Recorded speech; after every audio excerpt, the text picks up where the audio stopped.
اللہ اللہ۔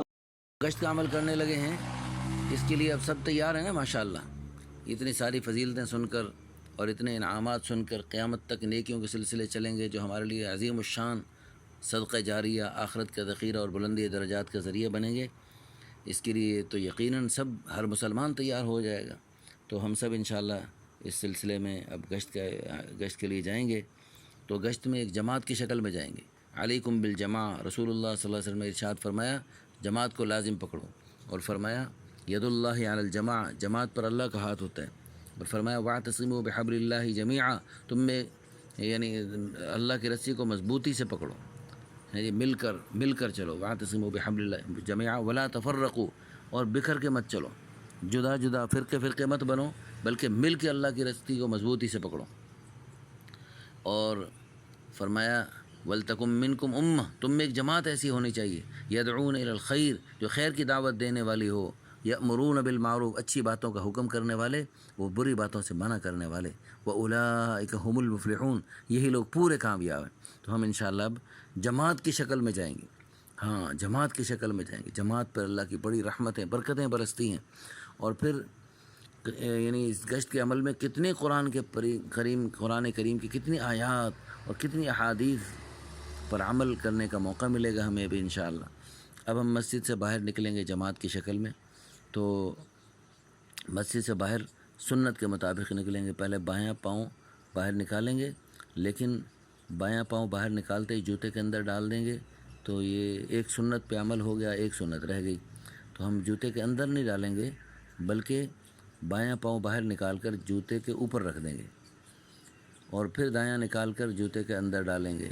تو اس طرح تھوڑا سا اہتمام کرنے پر ہمیں 100 شہیدوں کا ثواب مل جائے گا، بلکہ پہلے بایاں پاؤں باہر نکالنے پر 100 شہیدوں کا ثواب اس پہ ملا، پھر جوتے کے اوپر رکھ کر پھر دایاں پاؤں جوتے کے اندر ڈالا تو 200 شہیدوں کا ثواب مل گیا۔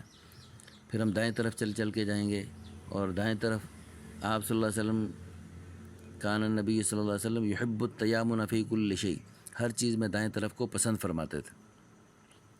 پھر ہم دعا مانگیں گے۔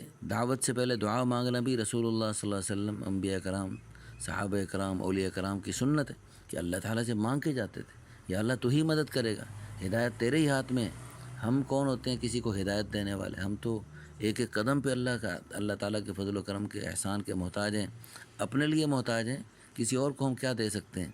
تو اللہ ہی دیں گے، یا اللہ تو ہی کرے گا، تو ہی لوگوں کے دلوں کو بدلے گا، یا اللہ ہم تو مخلوق ہیں اور ہماری محنت بھی مخلوق ہے، کرنے والی ذات آپ کی ذات عالی ہے، یا اللہ اپنے فضل و کرم سے جہاں جہاں جا رہے لوگوں کے دلوں کو اپنے دین عالی کی طرف پھیر دیجئے، اور ہمارے اس گشت کو قبول فرما کر، ہماری کمی کوتاہیوں کو معاف فرما کر ہمیں ذریعے کے طور پر قبول فرما لیجئے، استعمال فرما لیجئے، اور یا اللہ اس گشت کو پوری دنیا میں ہدایت کی ہوائیں چلنے کا اور قیامت تک کے لیے پوری انسانیت میں خیروں کے سلسلے جاری ہونے کا ذریعہ بنا دیجیے، اور ہمارے دنیا آخرت کے سارے مسئلے حل ہونے کا بھی ذریعہ بنا دیجیے۔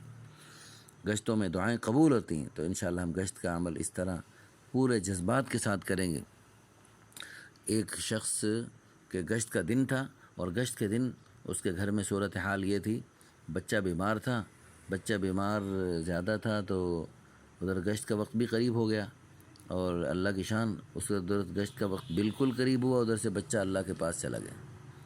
اب بیوی رونے لگی، بیوی جب زیادہ رونے لگی تو اس نے اس کو پیار محبت سے چپ کرایا، اس نے کہا جو ہونا تھا ہو گیا، اللہ تعالیٰ کی امانت تھی ہمارا بچہ، ہمارا پیارا بیٹا، ہمارا جگر کا ٹکڑا اللہ کی امانت تھی، اور اللہ تعالیٰ مالک تھے، اور اللہ تعالیٰ وہ مالک کو تصرف کا اختیار ہوتا ہے اپنے ملک میں، جو چاہے جیسے چاہے کرے، تو اللہ پاک نے اپنا یہ امانت واپس لے لی، تو ہم اللہ تعالیٰ کی رضا پہ راضی۔ اور ابھی تھوڑی دیر کے لیے ہمارا ہے گشت کا عمل، اگر ہم زیادہ روئیں پیٹیں گے ابھی تو ابھی جو ہے نا محلے والے آ جائیں گے اور میرا گشت کا عمل رہ جائے گا، تو مجھے ایسا کر لو گشت کرنے دو، اس کے بعد انشاءاللہ اس کی تجہیز و تکفین وہ بھی ہو جائے گی انشاءاللہ۔ گشت کا عمل ضروری ہے۔ سبحان اللہ، اللہ کے پیاروں کی کیا شان ہوتی ہے کہ ہر حال میں عمل کو مقدم رکھتے ہیں۔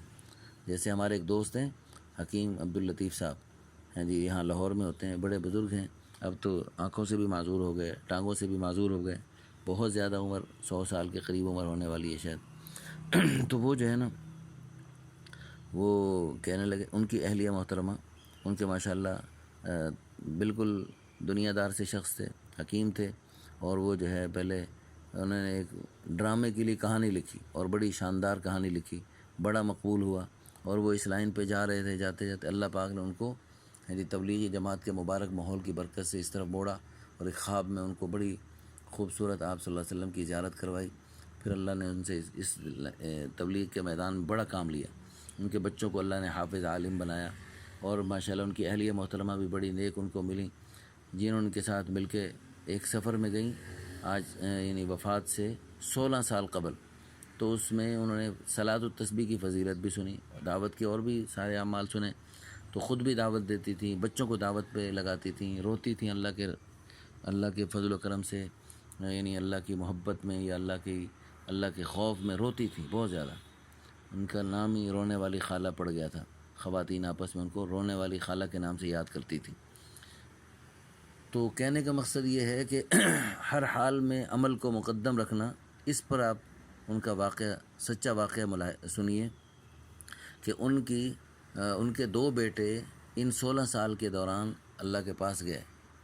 2 بیٹے، 2 جوان بیٹوں کی اپنے اپنے وقت میں موت آئی، اور ادھر سے جوان بیٹے کی لاش گھر میں ہوتی تھی، میت گھر میں پڑی ہوتی تھی، اور یہ اپنا صلاۃ التسبیح روزانہ انہوں نے پڑھنی شروع کر دی.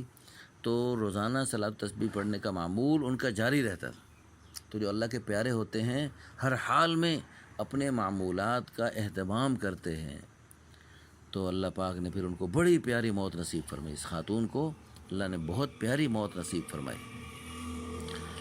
اچھا جی، تو اسی طرح وہ جو بھائی تھے انہوں نے بیوی سے کہا بھئی تم صبر کرو، میں ذرا گشت کر کے آتا ہوں، اس کے بعد انشاءاللہ ہم جو ہے اس کو تجہیز و تکفین کریں گے.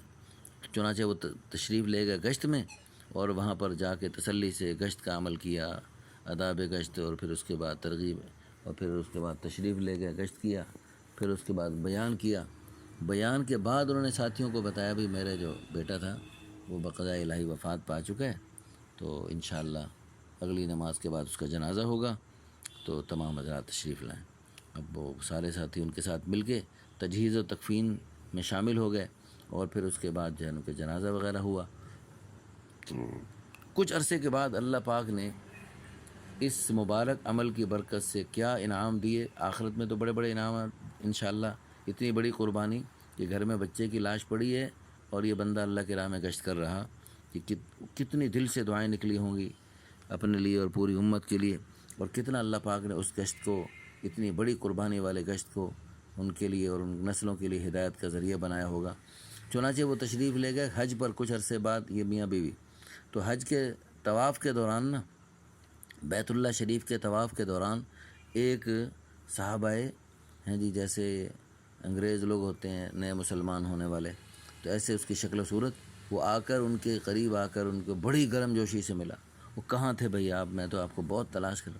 یہ بڑے حیران پریشان، بھئی یہ میں کو کچھ نہ جان نہ پہچان، یہ مفت میں بن گیا میرا مہمان. تو اس سے پوچھا بھئی کیا ہوا بھئی، آپ کہاں سے؟ میں نے تو آپ کو نہیں پہچانا. اس نے کہا بھئی آپ ہی نے تو ہمیں خوابوں میں آ کر مسلمان کیا، اور فلاں دن آپ خواب میں آئے اور بس اسی دن مسلمان ہو گیا، میری فیملی بھی مسلمان ہو گئی، دیکھو ہم حج پہ آئے ہوئے ہیں. انہوں نے کہا بھئی تو کیا خواب آیا، کیسے، ساری تفصیلات. پھر تو حساب لگایا گیا، وہ جس دن گشت ہوا تھا قربانی والا، بچے کی میت کو چھوڑ کر اللہ کی رضا کے لیے اتنی بڑی قربانی والا گشت جو ہوا تھا، اسی دن اللہ پاک نے اس انگریز کو کلمہ پڑھنے کی توفیق عطا فرمائی. اور پتہ نہیں، یہ تو ایک سامنے آ گیا، اور کتنے لوگ سامنے بھی نہیں آتے. اللہ پاک ان قربانی کرنے والے، گشت کرنے والوں کو اللہ پاک ہدایت نصیب فرماتے. اب دیکھیے یہ جنید جمشید جیسے گانے بجانے والے، ناچنے کودنے والے، اور ہیں جی جو اسی طرح یوسف یوحنا جیسے ہیں جی کھیلنے کودنے والے، اللہ پاک نے ان کو محمد یوسف بنا کر کتنا بڑا مبلغ اسلام بنا دیا. تو ایک بندے کا مذہب چھوڑ دینا، اور ایک بندے کا ہیں جی ایسے گانے بجانے والے کی لائن میں ہونے والے کا ہیں جی اس کا ایسی گناہوں کے دلدل سے نکل جانا، اور پھر ایسے مولوی بن جانا، داڑھی رکھنا، سر پہ امامہ باندھنا اور دین کے راستے پہ چلنا کوئی اتنا آسان نہیں ہوتا، بڑا مشکل ہوتا ہے۔ میں تو سمجھتا ہوں جنید جمشید کے لیے خودکشی کرنا آسان تھا، اور یہ جو مولوی والا راستہ اختیار کرنا یہ اس سے بھی زیادہ مشکل تھا، لیکن اتنی بڑی ہمت اور جرأت اور اتنا بڑا استقامت یہ اللہ پاک کیسے عطا فرماتے ہیں؟ آپ جیسے نیک بھائیوں کی قربانیاں ہوتی ہیں، اور آپ حضرات اپنے ضروری تقاضوں کو آگے پیچھے کر کے جو گشت کے عمل میں شرکت کرتے ہیں، اس کی برکت سے اللہ پاک ایسے ایسے لوگوں کو اللہ پاک ہدایت عطا فرماتے ہیں۔ تو اب انشاءاللہ ہم اس طرح کوشش کریں گے، نیت کریں گے کہ انشاءاللہ ہم ہر حال میں گشت کیا کریں گے۔ یہ جو ہفتے میں ایک دن گشت ہے یہ تو خانہ پوری ہے۔ حضور صلی اللہ علیہ وسلم روزانہ گشت کرتے تھے، انبیاء کرام علیہ السلام روزانہ گشت کرتے تھے۔ نوح علیہ السلام فرما رہے ہیں انی دعوت قومی لیلا و نہارا، یا اللہ میں نے اپنی قوم کو رات دن تبلیغ کی۔ قرآن کریم کے سورہ یاسین میں اللہ پاک نے حبیب نجار کا واقعہ بیان فرمایا۔ روزانہ صبح ہمیں سورہ یاسین پڑھنے کا حکم دیا، اور صبح صبح یاسین پڑھنے کی برکت سے دن بھر کے سارے مسئلے حل کرنے کی خوشخبری سنائی اور وعدہ فرمایا۔ تو اتنا بڑا انعام جس وہ جو سورہ یاسین میں اللہ پاک نے کیا بیان فرمایا؟ سورہ یاسین میں اللہ پاک نے حضرت حبیب نجار کا واقعہ بیان فرمایا۔ اللہ اللہ اللہ